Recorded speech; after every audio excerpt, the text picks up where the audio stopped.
This year's MVP race has been one of the most highly contested award races I've seen in recent years, and regardless of who wins the award, there are going to be a lot of people who are mad about whoever wins it. But I don't want to talk about the actual MVP race in this video. The only thing I want to do is just talk about how incredible Joel Embiid has been this season.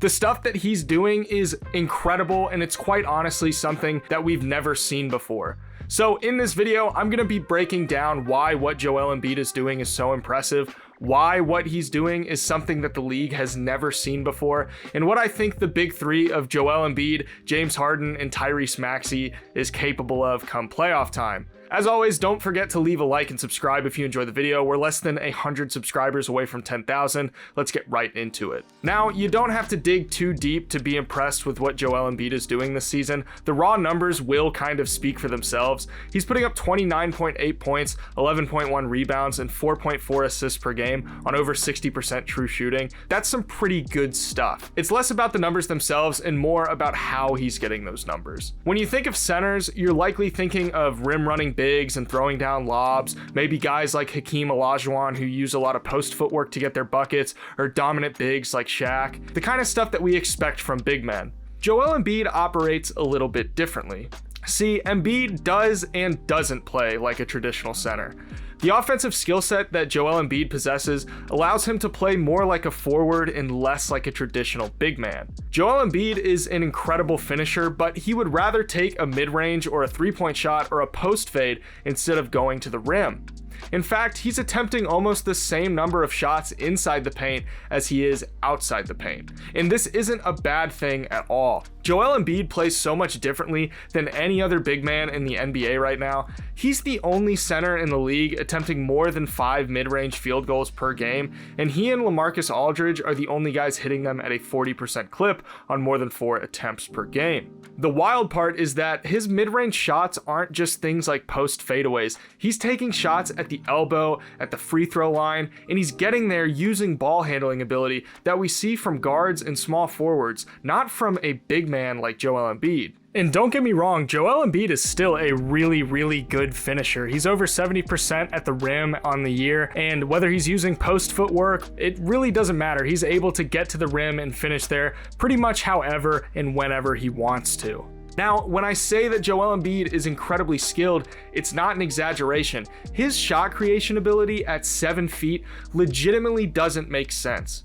He's crossing guys up and getting into his rhythm jump shot, sizing guys up from the perimeter, and actively hunting his shots in the mid-range. The versatility that he possesses as a ball handler and shooter makes him an absolute nightmare to guard. How do you game plan for a 3-level scorer that's 7 feet tall and almost 300 pounds and has better ball handling ability than some guards do? You can't, but you can certainly try. And that just covers his scoring primarily outside of the post. Once he gets into the post, it's pretty much over. This graph kind of tells the whole story, but Joel Embiid has pretty easily been the best post-up big in the entire NBA. He's putting up 8.6 points per game in the post alone, while doing it on over 50% shooting from the field. Him and Nikola Jokic are the only guys in the entire NBA putting up more than 5 points per game on post-ups, and Joel Embiid is doing it on by far the highest volume, not just among bigs, but in the entire league. His scoring versatility isn't just good for a big man. His scoring versatility is good regardless of the position that he's playing. When you take all of this into consideration, with the fact that he's also a 35.1% three-point shooter and one of the best stretch bigs in the league, that's a 3-level scorer out of your 5 spot. Now, there's a more underrated aspect of his game that to me doesn't really get talked about enough, because I think just glancing at the stats, you don't really get the whole story. But Joel Embiid has become a very competent playmaker out of the 5 spot. He's really good at initiating dribble handoffs, so much so that the 76ers have one of the most effective dribble handoffs in the entire NBA. They're currently scoring on 46% of their DHOs, and they knock down 45.5% of their shots off of DHOs, which is the highest mark in the entire NBA. The guy initiating these dribble handoffs, of course, is Joel Embiid.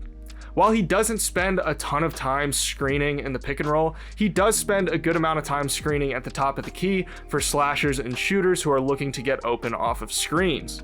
Him and Maxey have already developed some really nice chemistry on DHOs, and this two-man game has been really effective for Maxey to get to the basket. Also, with Maxey becoming such a good three-point shooter, he doesn't always need to slash past Joel Embiid on screens. He can take his time and step into his shot from beyond the arc. The fact that the 76ers can utilize him as an offensive hub and essentially run their entire offense through him makes them so much better of a team. When Embiid demands all of this attention, your other weapons on offense can take that opportunity to get open and create looks away from the ball. On the other end of the floor, of course, is Joel Embiid's fantastic defense. He's still one of the best defensive anchors in the entire NBA, currently helping anchor the 76ers, who are top 10 defense in the league. Even if your wings are getting beat on defense, as long as you're funneling the opposing team towards Joel Embiid in the paint, he's such a good rim deterrent that it makes up for what you may give up on the perimeter. He's not at the defensive player of the year level that we've seen him play at before, but he's undoubtedly been great on defense this year, and he's a large part of the 76ers defensive success. So now, not only is there Joel Embiid on this team, but there's James Harden as well. James Harden has never played with a big man like Joel Embiid, and Joel Embiid has never played with a point guard like James Harden. I know a lot of people, including myself, expressed some concerns over how these two would be able to integrate with one another, and I'm happy to say that I was completely wrong. In the 100 minutes that they've played together this season, James Harden and Joel Embiid as a two-man lineup has an offensive rating of 134.5 and a net rating of 33. I don't think I can express to you enough how absurd numbers like that are. They're scoring 134.5 points per 100 possessions and outscoring teams by 33 points per 100 possessions. Right now, this is the best two-man lineup in the entire NBA. This idea that this team wasn't going to function well together with James Harden added to the lineup is being proven wrong. James Harden seems content to defer to Joel Embiid and score when he needs to, and the addition of James Harden has also led to Tyrese Maxey playing an even more prominent role in the 76ers' recent success as of late. I know a lot of people take issue with the foul baiting that James Harden and Joel Embiid are guilty of utilizing, but I can't necessarily say that I blame them for using it as a way to get points on the board. This is, to me, more of an issue with how the game is officiated, so I'm not going to fault them for drawing fouls, even though it's not particularly fun to watch, because as it stands right now, the rules enable it, and until the league changes something, they're just going to keep doing it. But the trio of Tyrese Maxey, James Harden, and Joel Embiid has been obliterating teams when they've played together so far this season. James Harden, Tyrese Maxey, and Joel Embiid have an offensive rating of 136.1, a defensive rating of 102, and a net rating of 34.1. Boston is the only team that comes close to them in terms of metrics of three-man lineups.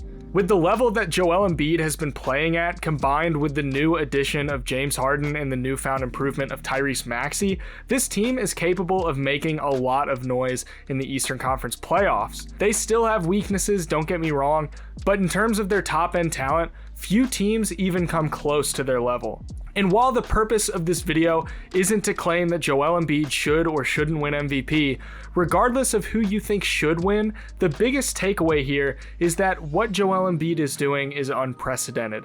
The shot diet that Embiid has, the sheer skill and scoring diversity that he's exhibited this season, is something we've never seen before from a big man.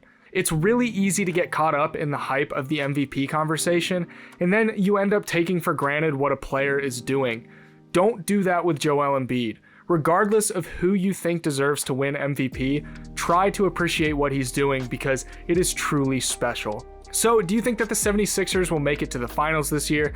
Who do you think should win the MVP? Be sure to let me know in the comments below, and as always, if you're new to the channel, be sure to subscribe and leave a like on the video because that's the #1 way to help me out with the YouTube algorithm and get this video recommended to more people. Thank you guys so much for watching, and I will see you in the next one.